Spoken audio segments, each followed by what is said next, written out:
दोस्तों, कोलकाता केस में एक ऐसा सीसीटीवी फुटेज सोशल मीडिया पर वायरल हो रहा है जिसको देखकर आपका होश उड़ जाएगा। इस वीडियो में आप स्पष्ट रूप से देख सकते हैं कि दो तीन लोग कैसे हमारे देश की एक बेटी के साथ दरिंदगी कर रहे हैं और कुछ लोग ऐसे भी हैं जो इस घटना को छिपाने का काम कर रहे हैं। यह फुटेज कई दिनों से खुफिया जगह पर छिपाकर रखी गई थी और अब यह मामला लगातार गंभीर होता जा रहा है। अदालत में संजय रॉय के बयान से साफ हो गया है कि कोलकाता अस्पताल कांड में एक से अधिक लोग शामिल थे।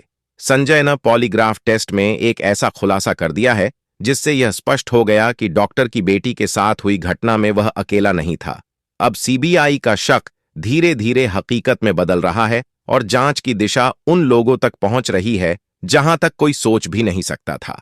इस अपराध को बेहद चालाकी और योजनाबद्ध तरीके से अंजाम दिया गया था। अब ऐसे बड़े नाम सामने आ रहे हैं जिनकी कल्पना भी मुश्किल है।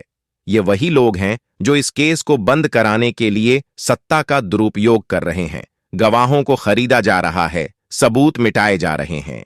जिस जगह पर यह खौफनाक वारदात हुई थी वहां रिनोवेशन के नाम पर सभी सबूतों को नष्ट कर दिया गया, लेकिन इसके बावजूद सीबीआई के हाथ एक बड़ा सबूत लग चुका है जो इस केस को एक निर्णायक मोड़ पर ले जा सकता है।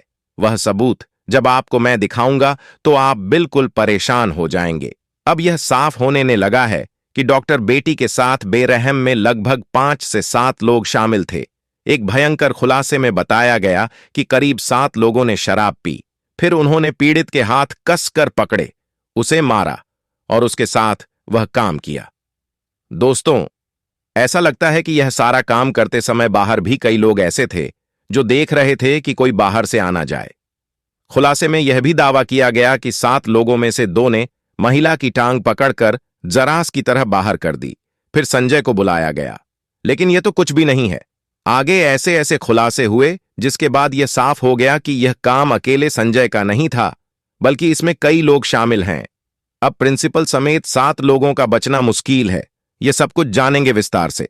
लेकिन दोस्तों, डॉक्टर बेटी के लिए कमेंट बॉक्स में एक बार justice for Kolkata female doctor जरूर लिख दें। दोस्तों, वीडियो को लाइक और चैनल को सब्सक्राइब करें।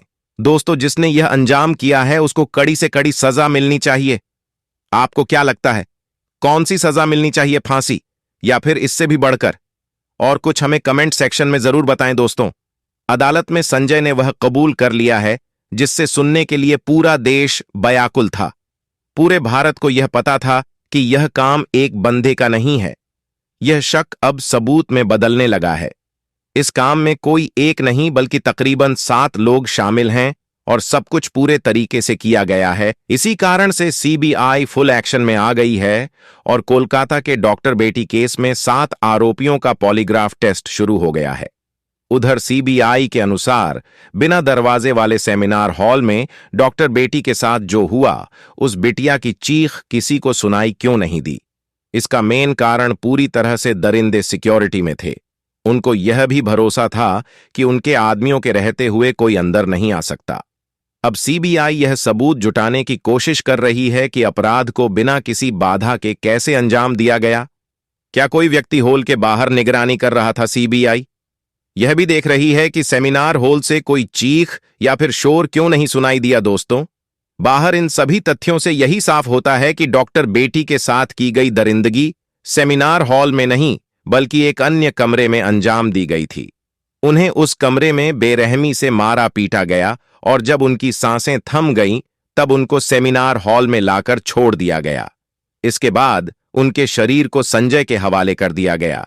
लेकिन अब संजय ने जो बयान दिया है उससे साफ हो गया है कि वह इस अपराध में अकेला नहीं था, बल्कि इसमें कई और लोग भी शामिल थे। अदालत में संजय रॉय के दिए गए बयान की चर्चा तो हम करेंगे ही, लेकिन उससे पहले आपको सबसे चौंकाने वाले खुलासे के बारे में बताते हैं। इस खुलासे में दावा किया जा रहा है कि इस जघन्य अपराध में 7 लोग शामिल थे। दरअसल सोशल मीडिया पर एक पोस्ट में कहा गया है कि कोलकाता के आर.जी. कर मेडिकल कॉलेज और अस्पताल में डॉक्टर बेटी की हत्या संजय रॉय ने नहीं बल्कि अस्पताल के साथ ट्रेनी डॉक्टरों ने की थी और इन ट्रेनी डॉक्टरों ने जानबूझकर संजय रॉय को फंसाने की साजिश रची थी। अब जरा मेरी बात ध्यान से सुनिए। क्योंकि अंत में मैं आपको सारी सच्चाई बता दूंगा। इस पोस्ट में कहा गया है कि इन ट्रेनी डॉक्टर ने पहले डॉक्टर बेटी के साथ बर्बरता की और फिर उसकी टांगों को उसी क्रूरता से चीर दिया। एक्टिविस्ट मधु किश्वर ने सोशल मीडिया प्लेटफॉर्म एक्स पर इस बारे में एक पोस्ट किया, जिसमें उन्होंने अस्पताल में काम करने वाली एक महिला डॉक्टर और उसके दोस्त के बीच हुई फोन कॉल का जिक्र किया। इस बातचीत का ऑडियो भी शेयर किया गया है, जो बंगाली भाषा में है। माना जा रहा है कि इस ऑडियो कॉल से सीबीआई को कई अहम सुराग मिल सकते हैं। यह सुराग कितने गंभीर हैं, यह आपको खुद पता चला जाएगा। अंत तक मधु किश्वर के अनुसार इस बातचीत में कहा गया है कि डॉक्टर बेटी एक बहुत ही होशियार स्टूडेंट थी, लेकिन उसे अस्पताल और प्रिंसिपल के कुछ बेहद भयानक राज पता चल गए थे, जिसके कारण उसे धमकियां दी जा रही थीं। उसे अपनी पढ़ाई पूरी नहीं करने दी जा रही थी, लेकिन इसके बावजूद भी डॉक्टर बेटी डरी नहीं। उसने विरोध किया और कहा कि अगर उसे परेशान किया तो वह अस्पताल की काली करतूतों को उजागर कर देगी, जिसके बाद पिछले 6 महीने से उसे लगातार परेशान किया जा रहा था। उसे बिना रुके 24 घंटे की नाइट शिफ्ट पर रखा जा रहा था और उस पर भारी काम का प्रेशर डाला जा रहा था। सीनियर पीजीटी और अन्य लोग भी इस बात से वाकिफ थे कि प्रिंसिपल और उसका ग्रुप इस स्टूडेंट पर कितना दबाव दे रहा है। इस बात से साफ है कि प्रिंसिपल समेत पूरा अस्पताल उस महिला के खिलाफ खड़ा था, क्योंकि वह सच और न्याय के लिए झुकने को तैयार नहीं थी। इस सब के बावजूद वह लड़की अपने स्टैंड पर अडिग रही। 9 अगस्त 2024 की रात इन सभी ने मिलकर उसके खिलाफ साजिश रची। पोस्ट में बताया गया कि डॉक्टर बेटी के साथ वह सब करने से पहले पूरा प्लान बनाया गया। यह अब तक का सबसे खौफनाक खुलासा है और सीबीआई इसी के आधार पर जांच आगे बढ़ा रही है। बातचीत में यह भी बताया गया कि पहले कई पीजीटी और सीनियर डॉक्टर सेमिनार रूम में आराम करते थे, लेकिन उस रात पीड़िता को अकेले वहां सोने के लिए कहा गया। कुछ स्टूडेंट्स ने अफवाह फैला दी कि कमरा निर्माणाधीन है और वहां कोई ना जा सके, जिसके बाद में सेमिनार हॉल में कोई भी नहीं गया। फोन पर बात कर रही अस्पताल के डॉक्टर ने दावा किया कि घटना से पहले 4 साथी स्टूडेंट्स ने पीड़िता के साथ सेमिनार रूम में डिनर किया था, जिसमें एक लड़की भी शामिल थी। यह चारों सीबीआई के रडार पर हैं और इनका पॉलीग्राफ टेस्ट भी किया जा रहा है। लेकिन इसके बाद पीड़िता को सेमिनार रूम में अकेले सोने के लिए कहा गया। बातचीत में यह भी बताया गया कि करीब 7 लोगों का एक ग्रुप नीचे गया और शराब पिया और फिर पीड़िता के हाथ पकड़े उसे मारा और उसके साथ वह सब किया। इस वारदात में एक महिला इंटर्न ने भी मदद की। खुलासे में यह भी दावा किया गया है कि उसमें से 2 ने पीड़िता के पैर पकड़कर जरास की तरह अलग कर दिए, जिससे उसकी पेल्विक की हड्डियां टूट गई। उन्होंने उसकी कोलर बोन को भी तोड़ दिया और फिर उसे उल्टा लिटा करके उसके ऊपर जूतों से मारा। फिर उसके सिर को इतने बुरे तरीके से कुचला गया कि उसकी खोपड़ी फट गई। इस तरह से 9 अगस्त की देर रात कोलकाता के आरजीकर मेडिकल कॉलेज में डॉक्टर बेटी के साथ दरिंदगी की गई।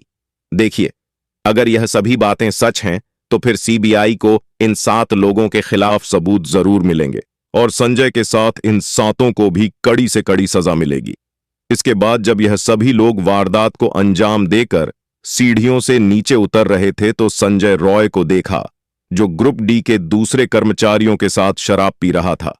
इन डॉक्टरों ने संजय से कहा कि सेमिनार रूम में जाओ, वहां तुम्हारे लिए एक लड़की है।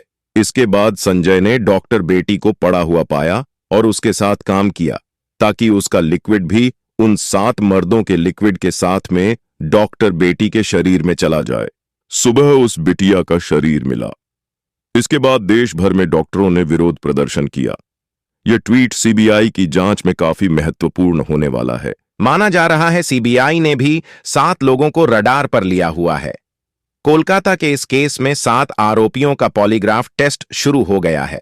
मुख्य आरोपी संजय रॉय का टेस्ट जेल में ही हो रहा है।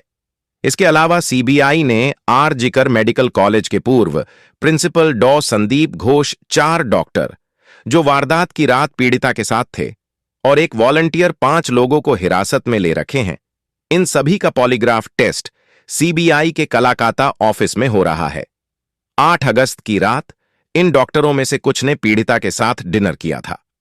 फिलहाल सीबीआई इन सभी से गहराई से पूछताछ कर रही है, लेकिन अदालत में आरोपी संजय ने एक बयान देकर सभी को हैरान कर दिया है। दरअसल 23 अगस्त को सियालदाह कोर्ट ने संजय को 14 दिन की न्यायिक हिरासत में भेजा। इसी सुनवाई के दौरान संजय पॉलीग्राफ टेस्ट के लिए भी तैयार हुआ। मैजिस्ट्रेट ने संजय से पूछा कि वह पॉलीग्राफ टेस्ट के लिए क्यों तैयार हुआ। इसे लेकर संजय ने कहा, पॉलीग्राफ टेस्ट से साबित होगा कि मैं निर्दोष हूं, मुझे फंसाया जा रहा है। संजय के इस बयान ने बवाल खड़ा कर दिया है। दोस्तों, बवाल का भी रीजन है क्योंकि वहां पर ऐसे ऐसे कारनामे किए गए थे जो कि सब वीडियो में दिख गए हैं, क्योंकि वह खुद को निर्दोष बता रहा है। इसका मतलब साफ है कि इस कांड में कई लोग शामिल हैं। इसी कारण सीबीआई फुल एक्शन मोड में आ चुकी है। सीबीआई का मकसद इन कर्मचारियों के बयान को जांचना है, क्योंकि सीबीआई बाकी मेडिकल रिपोर्ट्स जैसे कि पीड़िता के शरीर से लिए गए बाकी सबूतों को सीधे तौर पर घटना से जोड़ने में नाकाम रही है। दोस्तों, आपको बता दें कि पुलिस इन्वेस्टिगेशन के दौरान जो कुछ भी सबूत छुपाए जा सकते थे, मिटाए जा सकते थे, वह सब किया गया। बड़े बड़े लोग, बड़े पैसे वाले लोगों ने इस केस को दबाने की खूब कोशिश करी, लेकिन जब से यह केस सीबीआई के हाथ आया है, तब से उनके भी पसीने छूट गए हैं। मगर सीबीआई को कुछ सबूत हाथ नहीं लग रहे, क्योंकि उन्हें पहले ही मिटा दिया गया। अब सीबीआई जानना चाहती है कि क्या इन चारों डॉक्टरों ने सबूतों के साथ कोई छेड़छाड़ की थी, या फिर यह किसी बड़े षड्यंत्र का हिस्सा थे, क्योंकि पोस्टमार्टम रिपोर्ट इधर उधर करने में प्रिंसिपल समेत यह सभी लोग बेहद माहिर थे। इसी कारण से सीबीआई इस घटना को कई एंगल से जांच कर रही है। आरजीकर अस्पताल के पूर्व प्रिंसिपल संदीप घोष से लगातार पूछताछ की जा रही है, लेकिन वह बार बार अपने बयान बदल रहे हैं। इससे यह साफ होता जा रहा है कि कांड में उसका बड़ा हाथ है। उसके घर पर भी रेड की जा रही है। लेकिन सवाल यही निकल कर आता है कि कौन है इस पूरे केस के पीछे। जो ताकतवर लोग इन अपराधियों को बचाने की कोशिश कर रहे हैं, वे आखिर कौन हैं? क्यों उनका नाम सामने नहीं आ रहा? और कैसे यह लोग अंदर ही अंदर इस केस को दबाने में लगे हुए हैं? सीबीआई इस मामले की तह तक पहुंचने के लिए सीसीटीवी फुटेज की बारीकी से जांच कर रही है। अस्पताल के सेमिनार हॉल के दरवाजे की चिटकनी कई दिनों से टूटी हुई थी और यह बात सबको पता थी। इसी वजह से जब डॉक्टर रात 2 से 3 बजे के बीच हॉल में गई तो दरवाजा ठीक से बंद नहीं कर पाई। लेकिन इसके बावजूद किसी को पता नहीं चला कि अंदर क्या हो रहा है, या फिर सबने जानबूझकर इस घटना को अनदेखा कर दिया। सीबीआई यह भी पता लगाने की कोशिश कर रही है कि सेमिनार हॉल से कोई चीखें क्यों नहीं सुनी गई, या फिर क्या कोई जानबूझकर उन्हें दबा रहा था। दोस्तों, अगर आप इस केस में न्याय चाहते हैं तो प्लीज इस वीडियो को लाइक करें और कमेंट बॉक्स में जस्टिस फॉर कोलकाता डॉक्टर जरूर लिखें। मिलते हैं एक और नई वीडियो के साथ, तब तक के लिए जय हिंद।